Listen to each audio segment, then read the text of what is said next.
nani kayyuu dhugaa barbaadu jechuun nama akkas Marti maki nabitte maki nabiti marti maki nabitte maki nabiti marti maki jaki yoomuu gurguru ijji qaroodha mallaqees harka fuunee hordoftoonni mubee dhibba furiif soddoma bakkuma jirtanitti nageenyi koo kan kabajaa laga gaxxaamuree tulluu qaarii isinaa dhaqqabuun isiniin jaadhaa keessummaa ajaa'ibaa isiniif qabadhee dhufee jira gaafiiwwan ajaa'ibsiisoo hedduu nama dinqisiisanii fi nama kolfiisanii gaafadhee isinif dhiyeessee jira gaafiif deebittiin isin dabarsa duraan dursee hayyamamtuu taatee chaanaala kee irratti yeroo lammaffaadhaaf naaf dhiyaachuu keetiif maartii galatoomin siin jedha akkam jirta nagaa keetiif fayyuma baga nagaan gara mana kiyyaatti yeroo lammaffaadhaaf deebiten siin jedha gara maartiitti isin dabarsa hanga xumura sagantaa kiyyaatti na faana turan affeerraa koo yeroo hundaatti gara maartiitti isin dabarsa maartii baga nagaan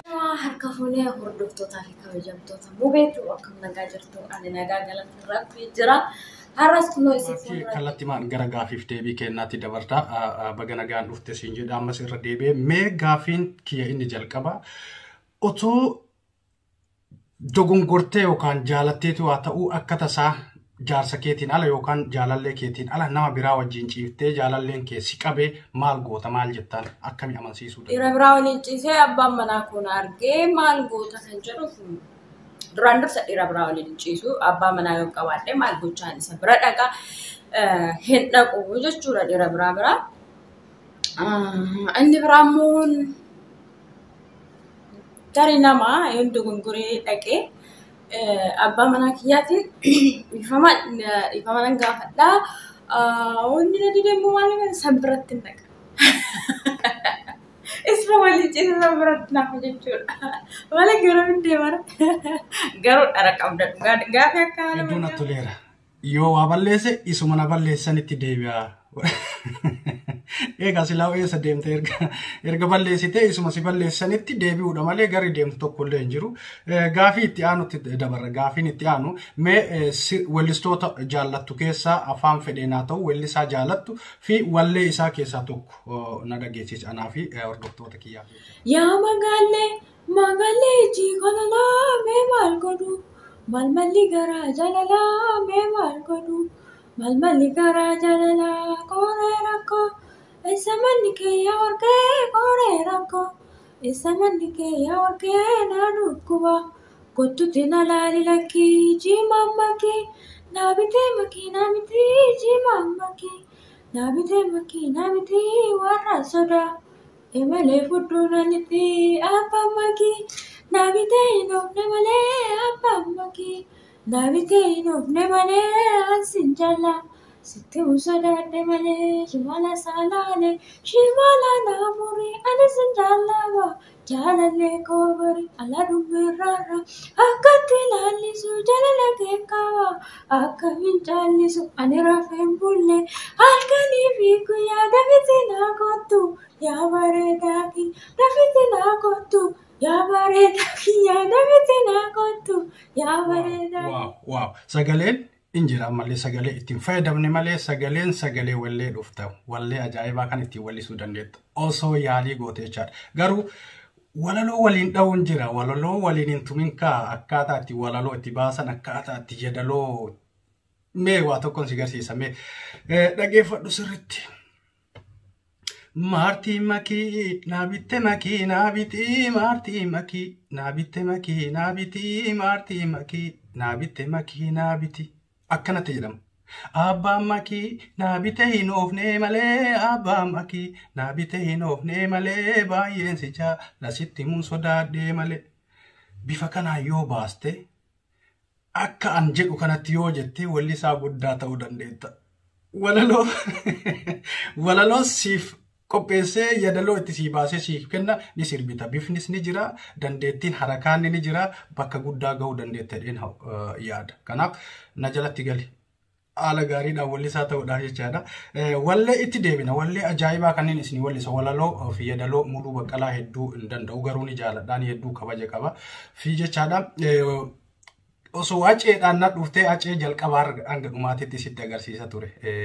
Anyways, hedduu galatoon gaafii itti aanuttiin si dabarsa. Gaafiin itti aanu osoo mana yaalaa dhayxee du'uudhaaf torbee tokko qofatu si hafe siin jedhanii maal godhu? Duuf torbee tokkotu si hafe naan jedhanii. Maalan godhatee kan duuf dhugaa dubbachuuf yeroo tokko akkas namaa jiru doktoroonni tokko jechuudha. Isaanis rabbi miti garuu akka tasaa osoo hin jiran maalan godha seetanii maalan godha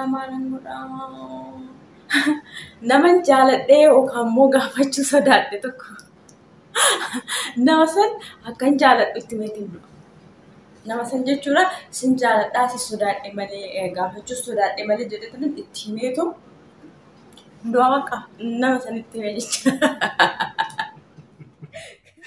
Ani silaafuu du'ee jira jaalala kiyya itti mee inni illee seenaadhaan haa jiraatu jechuudha miree dubbiin naan taane maal dhoysitee duute maal rakkoo qaba inni akka ati jaalattiin hin beeka akkasumatti nagaan ofirraa haa taa'u inni illee kuni naan taane dhugaa mee gaafii biraa si gaafadha. Osoo guyyaa aruuza keetii aruuza godhattanii wanni hundi xumuramee gaafii kan nama hedduu gaafadhee jira namni hunduu karaa garaagaraatiin naa deebise waan ta'eef guyyaa aruuza keetii jaalalleen kee yookaan abbaa aruuza keetii guyyaa ergati veeloo uffattee keessummoonni kee hundi dhufanii wanni hundi xumurame booda si dawwalee aruuzni jijjiiramee jira pirankii si godhe malee guyyaan aruuza kennaa har'aa miti si jedhe maal godhame? Maalan godhate kan dhugaa dubbachuuf nama rifachiisu yeroo sanitti. Duus malam beeku kufee rifaatuudhaan duus malam beeku garuu maalan godha seetanii kan biraatiin qopheeffadha. Inni kun waame isa kaaniin waama jechuudha. Isa kaan waameetiin inni isa kaan faana deeme jechuudha. Gamaan godhatee maatii kiyya silaa sadgii diggisnee micoota nyanii heerumsiisne jedhanii gaafa isaan akkasitti gammadanii kan misirroon hafee ennaa jiru. Isa kaan biratti bilbilee feegaa kan jala baay'isuu qabna argite tokko hafe tokko taanaan tokkotti deemu. Akkasiin godhe. Jaarsa iskoortii qopheeffachuu jechuudha. Kana biraa si fuudha jettee waliin haasaa akka biraa immoo iskoortii qopheeffachuu jaarsa guyyaa rakkoo. Garuu mala bareedaadha. Warri shamarranii warri dhageettan akkana godhaa kaa yoo kun isin gane kaan achumaan bilbilattanii akka waamattan jechi Dr. Abiy itti fayyadama iskoortii. Iskoortiin gommaadhaaf beena gommaa makiinaa. So gaafiin itti aanu mudannoo biyya Arabaa kan yoomuu hin daganne keessa. Mudannoo kana afaan Amaariffaatiin himee jira. Jecha yeroo hunda sammuu kiyya keessa kan jiru isa jechuudha. Mudannoon kun yeroo dura jalqabaaf godaansa deemu jechuudha. Mani namni seeni sun jarri bilbilsiisanii niitiin bilbilan jaalatu naan jedhan egaa ijoolleetu naan jedhe ijoolleen achi hojjetanii ani micoosin niitii sin gaafanne achuma micoon bilbila qabdi dhoksaan qaban bilbila bakka bilbila kennaaf kenniti nan bilbila maatii kootitti gaheen jiran jedhaan jedhe bilbila natti kennite jechuun kichiniin isaanii jechuun manni nyaatatti qopheessan baay'ee guddaadha. Firiijichi baay'ee guddaadha akka manaatti gurguddaa manaa argitanii isarratti akkas kan ijaarame balbala qabaa keessa seenanii meeshaa homamaa kaa'atan jechuudha. Ani immoo maalis isa sanii mana kilaasii biraatis achumaan bilbila kiyya qabadha achi keessa seennetu haasa'ee jechuudha. Haasa'ee balbala sanbaneen deebi'e jechuudha. Guyyaa biraa yoonnaa meeshaa homamaa achi keessa kaa'an qabbanaa wallaaluu balbala isaatti balbala firiijii achumaan gaafadhe firiijiidhaan kun jedhee gaafadhe namichoo firiijiidhaan dhugaa dubbachuuf gaafa itti taasisan natti sin qorrine natti sin qabbanaa rabbiin na oolche. Wanti hin beekne nama hin beeku yeroo biyya ba'anii gara biyya biraa deeman waan hedduutu nama mudata waan ajaa'ibaati. Mee gaafii biraatti si dabarsa gaafii ajaa'ibaati. Otoo qaamni raftee irribaa yeroo kaatu halkan raftee ganama yeroo kaatu qaamni saalaa kee jijjiiramee kabiraa ka amma qabduun alatti kabiraa sii biqilee argitee maal gootame? Saalli kee jijjiiramee harri waa yoggoo kaatu saayilii kee jijjiiramee osoo argitee maal gootaa?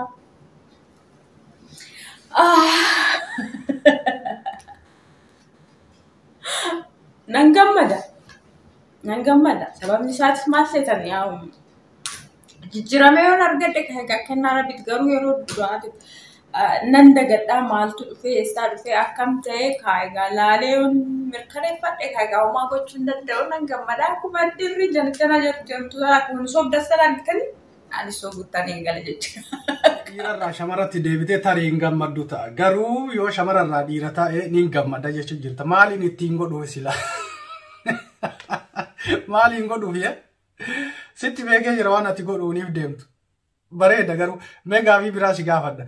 Osoo abbaan manaa kee machaa'ee dhugee sakkaree obboleettii kee wajjin ciisee argite maal goota? Dhiifama goota? Garbachuu gaafin kun baay'ee ulfaataa egaa akka machaa'ee ani dhugaa dubbachuuf abbaa manaa kiyyaatiif yoo machaa'ee garuma abbaa machaa dhiira machooftuun baay'een jaaladhu. Garuu immoo machaa'ee waan akkanaa dalage taanan dhugaa dubbachuuf dhiifama godhuuf maal seetama namni machaa'ee gaafa waan osoo machaa'een yaade san dalaga waan ta'eef nam kana ammoo dhiifama godhuuf nani kayyuu dhugaa hin barbaadu jechuun nama akkas machooftuu machooftuu ofii kiyya sanoo dhageessee jirta. Nanni kan dhiifama godhuuf dhugaa hin barbaadu. Maaliif akkas godhan hin ta'u. Dhugaa iddoo natti tolteerta maartii kiyya san ufeegi gamoo machooftuun jaalladha. Namni kamuu machooftuun jaalladha. Ati dhuyiteen beektu machoofteen beektu takka. Garuu gaafa wal argitan si sobee akkas godhee akkana godhee si obaasee si macheessuun isaan oolu dhiirri hedduun akkana godhan waan ta'eef. Maal jechuudhaan isa gaafa nagaa qaban yaadan gaafa machaan godhan jette isa maal jetti afaan Amaaraatiin maal jedhamaayyuu hoodii abbaa'uun biqilee hawwaxa wal akkasiisa akkas jechuu barbaaddeeti galatoon mee gaafii biraattiin si dabarsa. Obboleessi kee mallaqa ati biraa qabdu nyaatee mucuu godhee osoo si eege yookaan si waakkate homaana biraan qabdu osoo si hin jedhe qilintoo akka galgoota mana murtii dhaabda. Sarratti ni mala. Maal seetanii mallaqa nu as biyya Arabaa teenye yookaan biyya kamiyyuu teenye dalagnee mallaqni argannu mallaqa akka salphaate dhugaa dubbachuufaan mallaqaan na bira qalliin hin jiru. Sirritti ni mala. Inni biraammoo maalinni mallaqa gannoo namatti erginu darasanii kun risiitii mana baankiitiin nuuf kennan san isaa harkatti qabachuu qabna jechuudha. Osoo akka tasaa namni sun mallaqa keenyayyuu hin beeku jedheetu namni sun kaaduu barbaade isa ragaa harkaa qabnu sanis irratti manni maallaqa keenya argachuu dandeenya jechuudha. Hangaftaan ragaa qabachuu hin dagatinaa obboleessa kiyyaa obboleetti kiyyaa isuma kiyyaa daadha kiyyaa jettaniitu akkasumatti itti erguun qabaattanii ragaa harkaa qabdassan harkatti qabachuu qabdu. Kun asumaan dhaamsa kiyyaa jechuudha. Eeyyee nan gaafadha seeraanii. Barumsa gaariidha. Dhugaa dubbachuudhaaf irra hedduun kenna mallaqa yeroo namatti erginu risiitii yookaan ammoo naagahee hin qabaannu akkuma callisneetu amantiidhaan ergina gaafa biyya galle ammoo mallaquma kenna hanguma erginayyuu hin beeknu herreeguma isaatu. Kanaaf irra hedduun ijoolleen shamarran kenna asirra waa barattan jedheen abdadhaa baradhaadha. Wanni dabree jira warri amma booda risiitii keessan harkatti qabadhaa mallaqa keessan kaalkuleet godhaa meeqa akka ergitan jechuudha. Maartii galatoon barumsa kanaaf gaafii itti aanu maartii nama ija bituun harkaa qaba. Ijatee takkatti miliyoona doolaara miliyoona lamaan nama bituutu jira. Ija kee gurguratta? Hin gurguru. Ija kiyya yoomuu hin gurguru. Ijji qaroodha. Mallaqnis ni argama. Gaafa ija qabaattee mallaqa san argatta. Gaafa ija hin qabaanne miliyoonni sunis harka jiraateef itti fayyadamuu hin dandeessu waan ta'eef kanaaf qaroo kiyyaa hin gurguru. Maartii, ati eerumtee jireenya gaarii bultii bareedaa keessa jirta. Namni tokko jaalala keetiin qabamee rakkina cimaa keessa jira, rakkatee jira, maraataa jira, nyaataa jira, dhugaa hin jiru. Namoonni hedduun beekanii osoo nama san argite maal goota? Nama jaalala keetiin miidhamaa jiru, nama jaalala keetiin dhibamee mana yaalaa jiru yookaan maraatee rakkoo cimaa keessa jiru kana maal gootame? Inni jaalala keetiin qabame ati tarii jaalala isaa hin qabdu. Dhimma isaati kaa? Maaltu nagarsheen fakkeenyaaf yoo namni heerumuu kiyyaa yookaan abbaa manaa qabaachuu kiyya beekee namni sun jaalala kiyyaan miidhame ta'e dhimma isaati sun maalinni anaaf abbaa manaa kiyya gargar baasuudhaaf fedha qaba waan ta'eef dhimma isaati yaada isaati du'uu dhiisee waan fedhaatu. Garuu ammoo osoo an akka abbaa manaa qabu osoo hin beekin namni kun anaan miidhame taanaan abbaan manaa kiyya tolee jedhee isa gaafadhee nama kanaa akkanaan abbaa manaa qabu yookaan immoo akkanaan heerumee jiru itti meetoo nama isaan amansiisee namni sunis immoo jireenya isaa akka jiraatuuf ittiin himaa jechuudha. Yoo beekaa ta'e immoo hin beeka taanaan yaada isaati. Dhimma isaati hin jedhamu namni tokko erga si jaalatee jaalala keetiin rakkataa jiraate hanga danda'amee nama san qarqaaruudha malee dhimma isaati hin jedhamu. Ana soo taate haadha manaas yoo qabaadhe jaalallees yoo qabaadhe namni tokko anaaf jecha maraataa jira yoo ta'e hanga danda'een jaalala nama saniif kennee fayyisuuf yaala. Maartii gaafii dhumaa leemiti gaamee yaadan si gaafadhaa mee maartiin eenyuun akkamitti uf ibsita anaafis hordoftoota kiyyaa. Maartiin nama of guddiftu hin jaaladhu. Nama argitanii akkasuma waan hin dandeenye nan danda'a waan hin qabne nan qabaa yookaan immoo nama tuffachuu waan akkanaa biran jiru waan dubbachuu barbaadu ifaan dubbadhaa waan arge ifaan dubbadhaa waan nama humni kiyya danda'e nama gargaaruu hin danda'e nama gargaara jechuun nama gargaaruu jechuun maallaqa qofaanii miti yaadaanis nama gargaaruun jira. Kanaaf an nama sobduu hin jaaladhu nama dhugaa dubbatu hin jaaladha. Maartii hedduu galatoomi anis waa hedduu sirraa baradhee jira hordoftoonni kiyyas waa hedduu akka sirraa baratan abdiin qabaa. Irra deebi'uudhaan ammas mana kiyya irratti argamtee gaafiif deebii na wajjin godhuu keetiif hedduu galatoomiin siin jedhaa dhumarratti yaada addaa yoo qabaatte yaada kaayachuu dandeetta an asumaan addaan baana jechaadha. Manni kiyya irratti hordoftoonni kiyya maartiidhaaf namni maatii hin taane maartiidhaaf maatii ta'a jajjabeessaan isiniin jedha liinkii isii iddoo komantiittiin isinii kaa.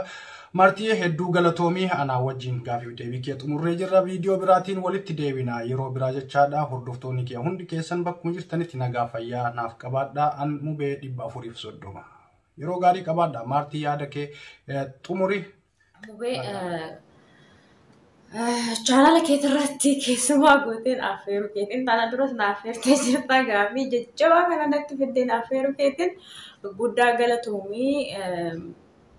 Galata guddaa siif qabaas jechuudha. Egaa mubee asumaan maatii ta'aa fi warri maatii kiyya taatanis warri maatii kiyya hin taanis konta qaroona kiyya kana fakkaataa turtii si waliin tureef galatoomii nagaa.